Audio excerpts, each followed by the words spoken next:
தொழுகைக்கு உள்ள அந்தஸ்தை வேறு எந்த இபாதத்தும் பெற முடியாது. அல்லாஹு அக்பர். அல்லாஹுடைய தூதர் முஹம்மது ரசூலுல்லாஹ் ஸல்லல்லாஹு அலைஹி வஸல்லம் அவர்களிடத்திலே கேட்கப்பட்டது. இமாம் புகாரி, முஸ்லிம் ரஹிமஹுமுல்லாஹ் அவர்கள் பதிவு செய்கிறார்கள்.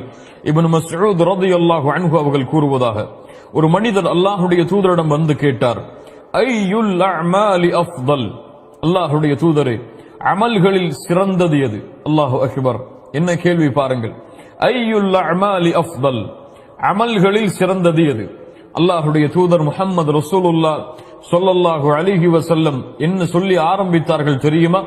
அஸ்ஸலாத்து லிவக்திஹா. அல்லாஹு அக்பர். தொழுகையை அதன் நேரத்தில் தொழுவதாகும். என்ன கேள்வி கேட்கப்படுகிறது? அமல்களில் இஸ்லாமில் சிறந்தது எது? அமல்களில் மிகச் சிறந்த அமல் எது? அல்லாஹுடைய தூதர் சொன்னார்கள், தொழுகையை அதனுடைய நேரத்தில் தொழுவதாகும். வபிர்ருல் வாலிதைன், பெற்றோர்களிடத்தில் நல்ல முறையில் நடந்து கொள்வதாகும். சும்மல் ஜிஹாது ஃபீ சபீலில்லாஹ், பிறகு அல்லாஹுடைய பாதையில் போர் செய்வதாகும். கண்ணியத்துக்குரியவர்களே, அல்லாஹுடைய தூதருடைய வார்த்தையை கவனியுங்கள். ஜிஹாதுக்கு முன்னதாக பிர்ருல் வாலிதைன், பெற்றோர்களுக்கு பணிவிடை செய்வதற்கு முன்னதாக அல்லாஹுடைய தூதர் இஸ்லாமிய மார்க்கத்துடைய அமல்களில் மிக உயர்ந்த அமலாக கொண்டு வருவது எதை? அஸ்ஸலா, தொழுகையை அதனுடைய நேரத்தில் தொழுவது என்று அல்லாஹுடைய தூதர் முஹம்மது ரசூலுல்லாஹ் ஸல்லல்லாஹு அலைஹி வஸல்லம் அவர்கள் சொன்னார்கள். அஸ்ஸலா இமாதுத்தீன், இந்த மார்க்கத்துடைய தூண்களில் தொழுகை மிக முக்கியமான ஒரு தூண். அல்லாஹ்விடத்தில் ஒரு அடியான் தன்னை நெருக்கமாக்குவதற்கு, அமல்களில் மிக உயர்ந்த அமலை ஒரு அடியான் தேர்ந்தெடுக்க வேண்டுமென்றால் அவன் தேர்ந்தெடுக்க வேண்டிய மிக முக்கியமான அமல் தொழுகை. அல்லாஹுடைய தூதர் முஹம்மது ரசூலுல்லாஹ் ஸல்லல்லாஹு அலைஹி வஸல்லம் அவர்கள் சொன்னார்கள், முஆத் இப்னு ஜபல் ரலியல்லாஹு அன்ஹு அவர்கள் கூறினார்கள், அல்லாஹுடைய தூதர் கூறுவதாக, ரஸுல் அம்ரில் இஸ்லாம் வ அமூதுஹு அஸ்ஸலா, இஸ்லாமிய மார்க்கத்துடைய கடமையில் தலையான கடமை, இஸ்லாமிய மார்க்கத்துடைய தூண்களில் மிக முக்கியமான ஒரு தூண் அஸ்ஸலா. அல்லாஹு அக்பர். இஸ்லாமிய மார்க்கத்துடைய தலையான கடமை, இஸ்லாமிய மார்க்கத்துடைய இபாதத்தில் மிக உயர்ந்த இபாதா, இஸ்லாமிய மார்க்கத்தில் ஒரு அடியான் அல்லாஹ்விடத்தில் நெருங்குவதற்கு தேர்ந்தெடுக்க வேண்டிய காரியங்களில் மிக முக்கியமான காரியம் அஸ்ஸலா. அஸ்ஸலா, கண்ணியத்துக்குரியவர்களே, மூமின்களுடைய உள்ளத்தின் குளிர்ச்சி, மூமின்களுடைய கண்களின் குளிர்ச்சி, மூமின்களுடைய வாழ்க்கையின் குளிர்ச்சி. அல்லாஹுடைய தூதர் முஹம்மது ரசூலுல்லாஹ் ஸல்லல்லாஹு அலைஹி வஸல்லம் அவர்கள் சொன்னார்கள், வஜுஇலத் குர்ரத்து ஐனி ஃபிஸ் ஸலாத், என்னுடைய கண்களின் குளிர்ச்சி ஆக்கப்பட்டிருக்கிறது தொழுகையில். அல்லாஹு அக்பர். தொழுகை, கண்ணியத்துக்குரியவர்களே, இந்த உலகத்துடைய வாழ்க்கையுடைய எல்லா பிரச்சனைகளுக்கும் விடிவை அல்லாஹ் இந்த தொழுகையில் வைத்திருக்கிறார். உங்களுடைய வாழ்வில் பிரச்சனையா? இதோ உங்களுக்கு முன்னால் தொழுகை இருக்கிறது. உங்களுடைய குடும்பத்தில் பிரச்சனையா? இதோ உங்களுக்கு முன்னால் தொழுகை இருக்கிறது. உங்களுடைய பொருளாதாரத்தில் பிரச்சனையா? இதோ உங்களுக்கு முன்னால் தொழுகை இருக்கிறது. இதோ உங்களுடைய உள்ளத்தில் பிரச்சனையா? இந்த உலகத்துடைய நெருக்கடியால் உங்கள் உள்ளம் வாடுகிறதா? இதோ உங்களுக்கு வெளியேறுவதற்காக அல்லாஹ் ரப்புல் ஆலமீன் இந்த தொழுகையை வைத்திருக்கிறான். ஹய்ய அலஸ் ஸலா, இந்த தொழுகையின் பக்கம் விரைந்து வாருங்கள் முஃமின்களே. அஸ்ஸலா, கண்ணியத்துக்குரியவர்களே, அல்லாஹ்வுடைய நினைவில் மிகப்பெரிய நினைவு. யார் இந்த தொழுகையை தங்களுடைய வாழ்வில் கொண்டிருக்கிறார்களோ அவர்கள்தான் அல்லாஹ்வுடைய நினைவை முழுமையாக தங்களுடைய உள்ளத்தில் கொண்டிருப்பவர்கள். கண்ணியத்துக்குரியவர்களே, அல்லாஹ் ரப்புல் ஆலமீன் நபி மூசா அலைஹிஸ்ஸலாம் அவர்களுக்கு கட்டளையிடுகிறான், இன்னனி அனல்லாஹ் லா இலாஹ இல்லா அன ஃபஅபுதுனி வ அகிமிஸ் ஸலாத லிذிக்ரி. அல்லாஹு அக்பர். நபி மூசா, என்னை தவிர வணங்க தகுதியான இறைவன் வேறு யாரும் இல்லை. ஃபஅபுதுனி, அதனால் நீங்கள் என்னையே வணங்குங்கள் மூசா. அது மட்டுமல்ல, என்னை வணங்குகிறீர்கள், என்னை வணங்குவதற்கு உங்களுக்கு மிக முக்கியமான தேவை வ அகிமிஸ் ஸலாத லிذிக்ரி, என்னுடைய நினைவை உங்களுடைய உள்ளத்தில் ஏற்படுத்துவதற்காக, என்னுடைய நினைவிற்காக நீங்கள் தொழுகையை நிலைநாட்டுங்கள் மூசா என்று அல்லாஹ் கூறுகிறான். ஆம், அல்லாஹுடைய நினைவு தொழுகையில் தான் இருக்கிறது. அல்லாஹுடைய பேச்சுடைய நினைவு தொழுகையில் தான் இருக்கிறது. அல்லாஹ் ரப்புல் ஆலமீன் யார் இந்த நினைவை விட்டு தூரமாக ஆகிறார்களோ அவர்களை பற்றி என்ன சொல்கிறான் தெரியுமா? வமன் நஅரத அன் ذிக்ரி فإن له معيشة ضنكا. அல்லாஹு அக்பர். யார் அல்லாஹுடைய நினைவை விட்டு தூரமாகிறார்களோ, அல்லாஹுடைய நினைவை புறக்கணிக்கிறார்களோ, தொழுகையை புறக்கணித்து செல்கிறார்களோ, فإن له معيشة ضنكا, தொழுகையை விடுபவர்களை கேளுங்கள், தொழுகையை அலட்சியப்படுத்துபவர்களை கேளுங்கள், தொழுகையுடைய ஜமாஅத்தை தவறவிடுபவர்களை கேளுங்கள்.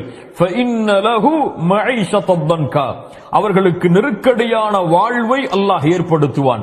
உலகத்தில் வெற்றியை தேடுகிறீர்கள், உலகத்தில் நிம்மதியை தேடுகிறீர்கள், உலகத்துடைய வாழ்க்கையில் மிக உயர்ந்த பதவிகளை அடைய வேண்டும் என்பதற்காக உங்களுடைய வாழ்வை அளிக்கிறீர்கள். ஆனால் தொழுகையை உங்களுடைய வாழ்வில் நீங்கள் எடுத்துக் கொள்ளவில்லை என்றால் நீங்கள் செல்லக்கூடிய எல்லா வழிகளும், நீங்கள் தேடக்கூடிய எல்லா வெற்றிகளும் உங்களுக்கு நெருக்கடியாக மாறிவிடும். அல்லாஹு அக்பர். கண்ணியத்துக்குரியவர்களே, அல்லாஹ் ரப்புல் ஆலமீன் சொல்கிறான், யா அய்யுஹல்லதீன ஆமனூ லா துல்ஹிகும் அம்வாலுக்கும் வலா அவுலாதுக்கும் அன் ذிக்ரில்லாஹ் வமன் யஃஅல் ذلك ஃபஉலாயிக ஹுமுல் காசிரூன்.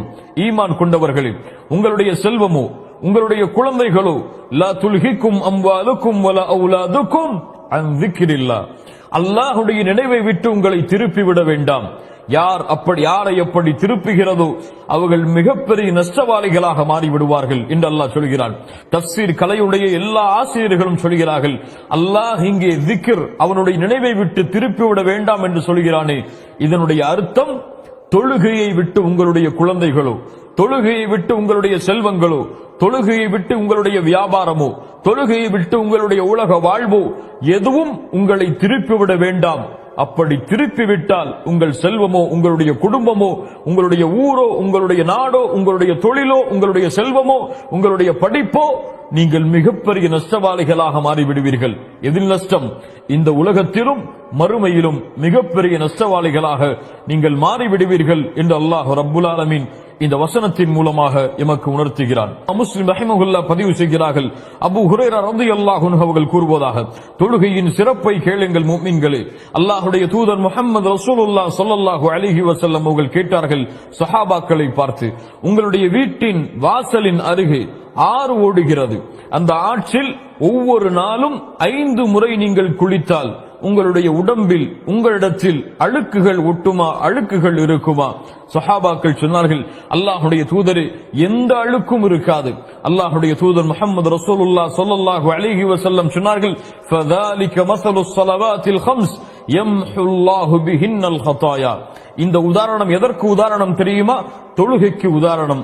நீங்கள் தொழுதால் எப்படி ஒவ்வொரு நாளும் 5 முறை நீங்கள் குளித்தால் உங்களுடைய உடம்பில் அழுக்குகள் இருக்காதோ அது போன்று பாவங்களை அல்லாஹ் அழித்து விடுவான். அல்லாஹு அக்பர், அல்லாஹு அக்பர். அல்லாஹ்வுடைய தூதர் முஹம்மது ரசூலுல்லாஹ் ஸல்லல்லாஹு அலைஹி வஸல்லம் சஹாபாக்களை பார்த்து மிக உயர்ந்த கேள்வியை கேட்டார்கள், அலா அதுல்லுக்கும் அலா மா யம்ஹுல்லாஹு பிஹில் ஹதாயா வ யர்ஃபஉ பிஹி தரஜாத்.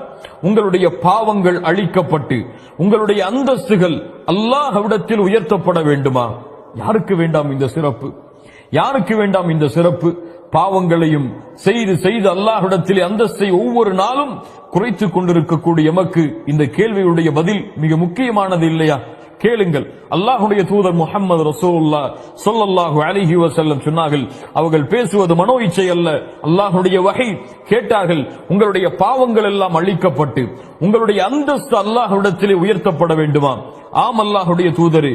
அல்லாஹ்வுடைய தூதர் ஸல்லல்லாஹு அலைஹி வஸல்லம் சொன்னார்கள், இஸ்பாகுல் உதுஇ அலல் மகாரிஹ். கடினமான நேரத்தில் உதுவை மேற்கொள்ளுங்கள். வகஸ்ரத்துல் குதா இலல் மஸ்ஜித். தொழுகைக்காக பள்ளிக்கு அதிக எட்டுகளை வைத்து நடந்து செல்லுங்கள். மேலும் சொன்னார்கள், வம்திதாருஸ் ஸலாத்தி பஅதஸ் ஸலாம். ஒரு தொழுகைக்கு பிறகு இன்னொரு தொழுகையை எதிர்பாருங்கள். அல்லாஹு அக்பர். ஒரு தொழுகைக்கு பிறகு இன்னொரு தொழுகையை எதிர்பாருங்கள். எதிர்பார்த்தால் ஃபதாலிகுமுர் ரிபாத், ஃபதாலிகுமுர் ரிபாத், ஃபதாலிகுமுர் ரிபாத். அதுதான் அல்லாஹ்வுடைய பாதையில் உங்களை இணைத்துக் கொள்ளுதலாகும். அல்லாஹ்வுடைய பாதையில் இணைத்துக் கொள்ளுதலாகும். அல்லாஹ்வுடைய பாதையில் இருத்தலாகும் என்று அல்லாஹ்வுடைய தூதர் முஹம்மது ரசூலுல்லாஹ் ஸல்லல்லாஹு அலைஹி வஸல்லம் அவர்கள் சொன்னார்கள். கண்ணியத்துக்குரியவர்களே, இப்படி தொழுகையுடைய சிறப்புகள் நீண்டு கொண்டே போகிறது. தொழுகையுடைய சிறப்புடைய அம்சங்கள் எம்முடைய குர்ஆன் ஹதீஸ் முழுக்க பரவி கிடக்கிறது.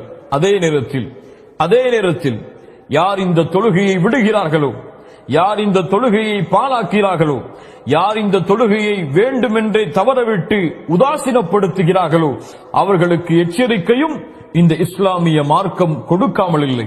ஒன்றை புரிந்து கொள்ள வேண்டும். அல்லாஹுடைய தீனில், அல்லாஹுடைய மார்க்கத்தில் தௌஹீதுக்கு பிறகு, நன்றாக கேளுங்கள், அல்லாஹுடைய தீனில் தௌஹீதுக்கு பிறகு அல்லாஹுவை நெருங்குவதற்கு மிக முக்கியமான வணக்க வழிபாடு தொழுகை. அல்லாஹுடைய தீனில், அல்லாஹுடைய மார்க்கத்தில் தௌஹீதுக்கு பிறகு, தௌஹீதை தவறவிடுவதற்கு பிறகு, ஷிர்கை செய்வதற்கு பிறகு, அல்லாஹ்விற்கு இணை வைப்பதற்கு பிறகு இந்த உலகத்தில் மிகப்பெரிய பாவம் தொழுகையை தவறவிடுவது. இதை புரிந்தவர்கள் வெற்றி பெறுவார்கள். புரியாதவர்களுக்கு அல்லாஹ் புரியக்கூடிய வாய்ப்பை தருவானாக. அல்லாஹ் ரப்புல் ஆலமீன் அவனுடைய புத்தகம் அல் குர்ஆனுடைய சூரத்துல் பக்கராவின் 238வது வசனத்தில் சொல்கிறான், ஹாஃபிது அலஸ் ஸலவாத், உங்களுடைய தொழுகையை பாதுகாருங்கள். இது அல்லாஹ்வுடைய கட்டளை மூமின்களே. அல்லாஹ் ரப்புல் ஆலமீன் சொல்கிறான் சூரத்துல் பையினாவுடைய வசனம், வமா உமிரு இல்லா லியஅபுதுல்லாஹ முக்லிஸீன லஹுத்தீன ஹுனஃபா வ யுகீமுஸ் ஸலாத். அல்லாஹு அக்பர். நபியே, உமக்கு கட்டளையிடப்படவில்லை, வமா உமிரு இல்லா லியஅபுதுல்லாஹ், அல்லாஹுவை வணங்க வேண்டும், முக்லிஸீன லஹுத்தீன், இஹ்லாஸோடு, அல்லாஹ்விற்கு மட்டுமே வணக்க வழிபாடுகளை சமர்ப்பித்தவர்களாக, தௌஹீதோடு ஷிர்கை கலக்காமல், லா இலாஹ இல்லல்லாஹோடு ஷிர்கை கலக்காமல் அல்லாஹுவை வணங்க வேண்டும் என்ற கட்டளையை தவிர எமக்கு வேறு கட்டளை கொடுக்கப்படவில்லை. தௌஹீதுடைய கட்டளை. அதற்கு பிறகு அல்லாஹ் என்ன சொல்கிறான், வயுகீமுஸ் ஸலாத், தொழுகை நிலைநாட்ட வேண்டும் என்ற கட்டளையும் தவிர. அல்லாஹு அக்பர். அல்லாஹ் ரப்புல் ஆலமீன் தௌஹீதுடைய கட்டளைக்கு பிறகு தொழுகையை அல்லாஹ் கொண்டு வருகிறான். சூரத்துல் மரியமுடைய 59வது வசனம், தொழுகையை விடுபவர்களே, தொழுகையை தவறவிடுபவர்களே, தொழுகையை அலட்சியப்படுத்துபவர்களே கேளுங்கள். அல்லாஹ் கூறுகிறான், ஃபഖலஃப மின் பஅதிஹிம் கல்ஃபுன் அதாஉஸ் ஸலாத வத்தபஉஷ் ஷஹவாதி ஃபஸௌஃப யல்கௌன கய்யா. அல்லாஹு அக்பர், அல்லாஹு அக்பர். என்ன எச்சரிக்கை குர்ஆன் சொல்கிறது பாருங்கள். ஃபഖலஃப மின் பஅதிஹிம் கல்ஃபுன், பின்னால் வரக்கூடிய மக்கள், அதாஉஸ் ஸலாத, தொழுகையை பாழாக்குவார்கள், வத்தபஉஷ் ஷஹவாதி, மனோ இச்சைகளை பின்பற்றுவார்கள், ஃபஸௌஃப யல்கௌன கய்யா, அவர்களை கய்யா என்ற இடத்தில் அல்லாஹ் ரப்புல் ஆலமீன் சந்திக்க வைப்பான். அல்லாஹு அக்பர். அதாஉஸ் ஸலாத், தொழுகையை பாழாக்குதல் என்றால் என்ன? தொழுகையை விடுவதா? ஃபஜ்ரை விடுவதா? ளுஹரை விடுவதா? அஸரை விடுவதா? மக்ரிபை விடுவதா? இஷாவை விடுவதா? தொழுகையை பாழாக்குதல் இல்லை மூமின்களே. தொழுகையை பாழாக்குதலுடைய அர்த்தம் அது அல்ல. இப்னு அப்பாஸ் ரலியல்லாஹு அன்ஹு குர்ஆனுக்கு விரிவுரை செய்வதில் மிகச்சிறந்த சஹாபி, ஆசிரியர் இப்னு அப்பாஸ் அவர்கள் சொன்னார்கள், தொழுகையை பாழாக்குதல் என்றால் அஹ்ஹருஸ் ஸலாத் அன் அவ்காத்திஹா, தொழுகையை அதனுடைய நேரத்திலிருந்து தவறவிடுதல். என்ன விளக்கம்? சயீத் இப்னு முஸைப் ரஹிமஹுல்லாஹ் அவர்கள் சொன்னார்கள், தொழுகை அதனுடைய நேரத்திலிருந்து தவறவிடுவதென்றால் ஃபஜ்ரை அதனுடைய நேரத்தில் தொழாமல் இருத்தல், ளுஹரை அதனுடைய நேரத்தில் தொழாமல் இருத்தல், அஸரை அதனுடைய நேரத்தில் தொழாமல் இருத்தல், மக்ரிபையும் இஷாவையும் அந்த நேரத்தில் தொழாமல் இருத்தல் தான் தொழுகையை அதனுடைய நேரத்தை தவறவிடுதல். தொழுகையுடைய நேரத்தை தவறவிடுபவர்களை பற்றி தான் சொல்கிறான் அதாஉஸ் ஸலாத், அவர்கள் தொழுகையை பாழாக்குவார்கள். அல்லாஹு அக்பர். இவர்களுக்கு என்ன தண்டனை? ஃபஸௌஃப யல்கௌன கய்யா, கய்யா என்ற இடத்தை அல்லாஹ் இவர்களை சங்கமிக்க வைப்பான். கய்யா என்றால் என்ன? ஆயிஷா ரலியல்லாஹு அன்ஹா அவர்கள் சொன்னார்கள், நஹரும் மினல் ஜஹன்னம், கய்யா என்பது நரகத்துடைய ஆற்றில் ஓர் ஆறு. இப்னு மஸ்ஊத் ரலியல்லாஹு அன்ஹு அவர்கள் சொன்னார்கள், கய்யா என்றால் நரகத்துடைய ஓடையில் ஒரு ஓடை, நரகவாதிகளுடைய சீலும் ஷலமும் வடிந்து வரக்கூடிய ஓடைகளில் ஒரு ஓடை. இந்த ஓடையில் தொழுகையை பாழாக்குபவர்களை, யானி தொழுகையை அதனுடைய நேரத்தை தவற விடுபவர்களை அல்லாஹ் உண்டு சேர்ப்பான்.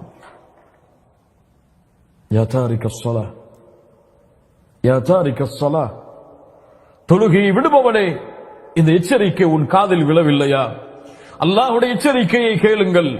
ஃபவைலுல் லில் முஸல்லீன் அல்லதீன ஹும் அன் ஸலாத்திஹிம் சாஹூன். இந்த ஆயா, எமக்கு ஒரு எச்சரிக்கையும் சொல்லுகிறது. அல்லாஹ்விற்கு நன்றி செலுத்த வேண்டிய தருணத்திலும் இருக்கிறோம். என்ன எச்சரிக்கை? ஃபவைலுல் லில் முஸல்லீன், தொழுகையாளிகளுக்கு கேடு உண்டாகட்டும், தொழுகையாளிகள் நாசமாகட்டும். யார் அந்த தொழுகையாளிகள்?